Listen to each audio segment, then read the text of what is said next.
Investidores, o Bitcoin está sendo cotado a $29.200 e nesse vídeo a gente vai fazer a atualização da nossa análise clássica do Bitcoin. Vou compartilhar com vocês quais são as minhas perspectivas para esses próximos dias e semanas, levando em consideração a ação de preço dos últimos dias do Bitcoin.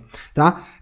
O canal acabou ficando sem vídeos aqui há alguns dias, aí, pelo menos uma semana, né? Eu estive viajando e não tinha aqui uma condição legal para poder fazer as análises para vocês. Estou muito contente por estar de volta, é um prazer compartilhar aqui as minhas leituras com vocês, então deixem aí nos comentários quais são as perspectivas de vocês também, tá? Pra gente interagir, eu sempre respondo todo mundo e também vou convidar você que é novo a se inscrever para que você possa continuar acompanhando a atualização dessas análises, tá? Então, sem mais delongas, vamos aqui falar do mercado, falar do Bitcoin, que não tá conseguindo romper a casa dos $30 mil, né, investidores?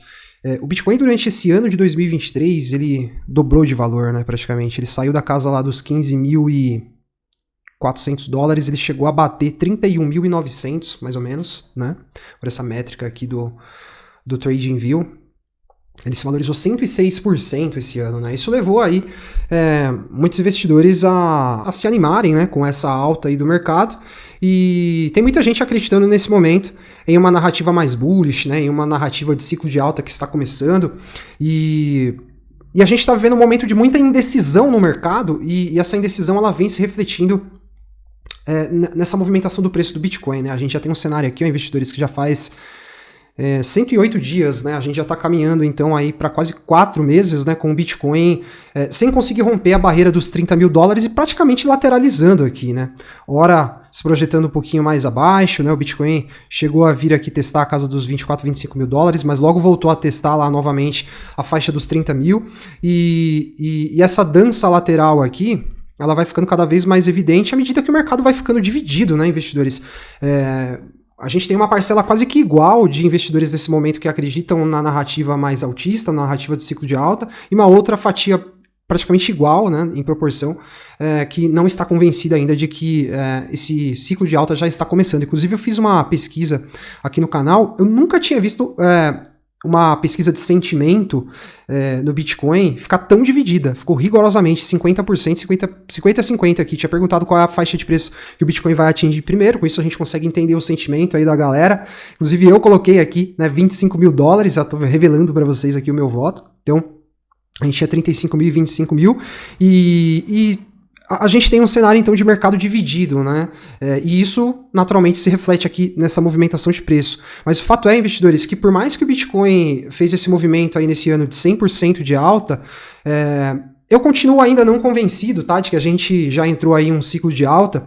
Enquanto o Bitcoin estava se projetando para cima aqui, quem já acompanha as análises aqui do canal, tem gente que acompanha as análises do canal aqui desde que eu tinha 100 inscritos, cara. Isso é muito louco.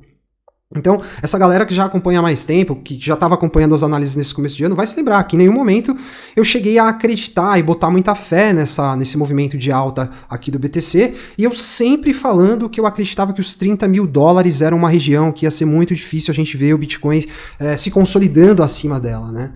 O cenário pode mudar a qualquer momento, a gente pode ter uma consolidação aqui semana que vem, mas o fato é que essa leitura que nós fizemos durante esse ano está se mostrando correta, né? A gente também consegue ver pelo time frame semanal que tudo que o Bitcoin fecha acima ali dos 30 mil dólares é pavio, tá vendo? Acima dos 30.500 no time frame semanal é só pavio. O Bitcoin não consegue nem fechar um candle com um corpo inteiro acima dos 30.500 dólares. Então, aquela leitura que a gente já fazia aqui no começo dessa tendência de alta do semanal, ela está se mostrando assertiva. De fato, o Bitcoin está tendo muita dificuldade para romper esses 30 mil dólares, né? E a minha narrativa, ela permanece a mesma, investidores. O Bitcoin está encontrando essa dificuldade para se consolidar acima dos 30k em função da disponibilidade de dinheiro, a disponibilidade de dólares para serem investidos em ativos de risco, né?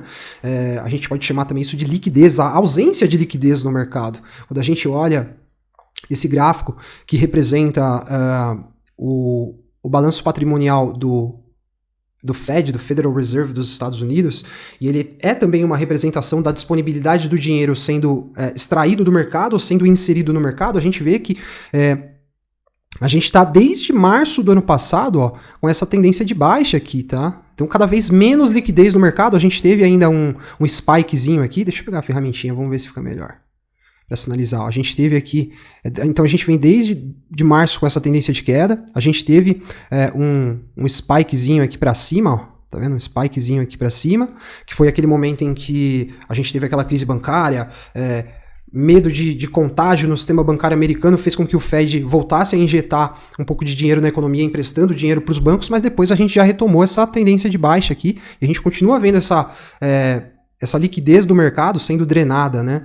E como que isso se reflete no Bitcoin? Isso a gente tem claramente aqui um indicador que mostra pra gente como que isso impacta o BTC, né? Eu já mostrei para vocês várias vezes o gráfico de volume financeiro do Bitcoin, e a gente vê, ó, cada vez menos volume, tá? O volume decrescente, tá vendo? E ele continua assim, tá vendo que as últimas semanas aqui, ó, a gente vem tendo cada vez menos volume ainda, né? E isso mostra que essa tendência de alta aqui, ela não está sendo validada pelo volume financeiro. Quando a gente vê o Bitcoin entrando em uma tendência de alta, essas barras aqui, investidores, elas começam a explodir para cima de forma ascendente, né?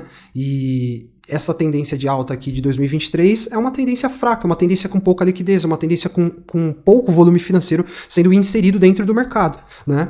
Isso leva a gente a questionar a força desse movimento, né? E uma tendência de alta enfraquecida, ela pode ser mais facilmente revertida, né?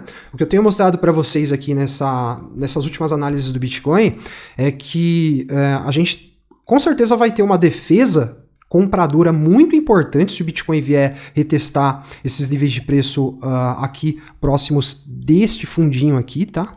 Próximos desse fundo, esse fundo tá aqui, ele tem uma marcação exata ali nos $24.700, tá? Quando a gente abre aqui as médias móveis do time frame diário, a gente consegue ver que tem bastante...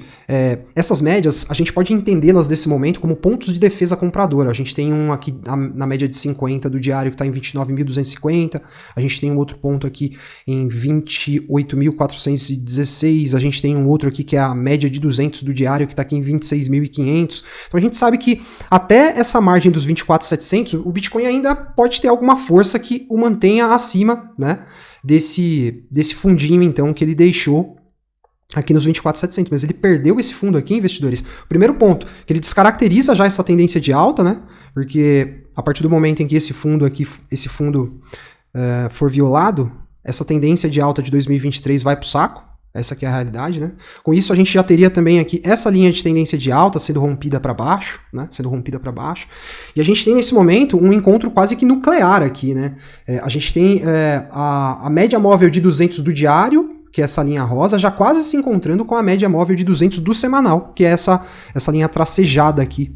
Essa linha reta tracejada que eu deixei a marcação, que é a média de 200 do semanal, né? Então, se o Bitcoin perder esses $27.100 aqui, se ele perder essa linha rosa aqui, é quase que certo que ele vai vir testar esse fundo. Então, assim, o mercado está passando por um momento de indecisão e a gente vai ter uma definição em breve. Eu acho que essa indefinição ela não vai ter vida longa, né? Até porque níveis de preço muito importantes estarão sendo testados, médias móveis importantes sendo testadas aqui no preço, e o mercado vai tomar uma direção. Então, fiquem aí com esses níveis de preço em mente, porque se o Bitcoin perder, essa tendência de alta de 2023 é invalidada, e aí a gente pode ter novamente o Bitcoin vindo se projetar abaixo aqui, quem sabe vindo buscar $20.000, né? E ao passo que se ele romper o topo que ele deixou lá nos 30 mil, nos 31 mil, esse topinho aqui, eu acredito que ele não vá muito além dos 35.200, né? Então, nesse momento, investidores, na minha leitura, eu vejo muito mais espaço para movimentação ampla para baixo do que para cima.